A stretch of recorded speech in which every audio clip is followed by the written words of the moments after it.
Hi అండి. అందరికీ నమస్కారం. Welcome to T Manasa cooking. ఈరోజు నేను చేయబోయే రెసిపీ బీరకాయ కర్రీ అండి.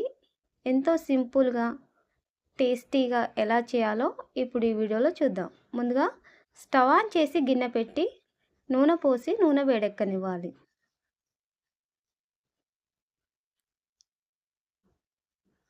నూనె వేడయ్యాక ఇందులో ఆవాలు, జీలకర్ర వేసి అవి వేగాక పొడవుగా కట్ చేసి పెట్టుకున్న 2 ఉల్లిపాయ ముక్కలను వేసి ఉల్లిపాయ ముక్కలను వేగనివ్వాలి.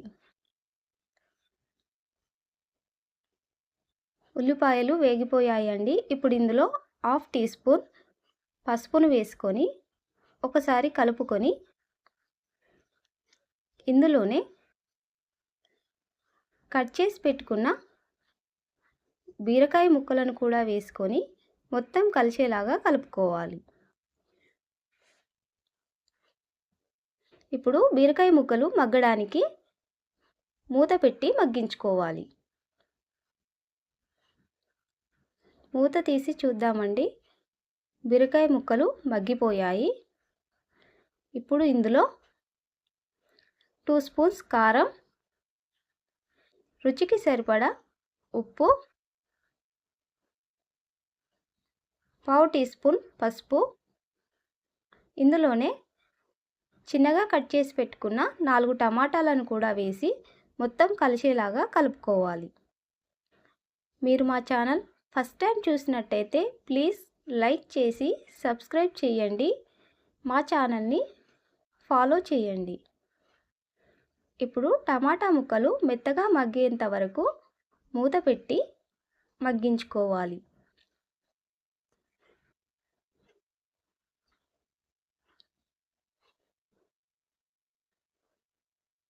మూత తీసి చూద్దామండి. టమాటాలు మెత్తగా మగ్గిపోయాయి. ఇప్పుడు ఇందులో గ్రేవీ కోసం కొన్ని నీళ్ళను పోసుకొని ఒకసారి కలుపుకొని మరొక 5-6 నిమిషాలు మూత పెట్టి ఉడికించుకోవాలి. మూత తీసి చూద్దామండి. బీరకాయ కూర రెడీ అయిపోయింది. ఇప్పుడు ఇందులో సన్నగా కట్ చేసి పెట్టుకున్న కొత్తిమీరని వేసుకొని ఒకసారి కలుపుకొని స్టవ్ ఆఫ్ చేసుకోవాలి. అంతేనండి. ఎంతో టేస్టీగా సింపుల్గా చేసుకునే బీరకాయ టమాటా కర్రీ రెడీ అయిపోయింది.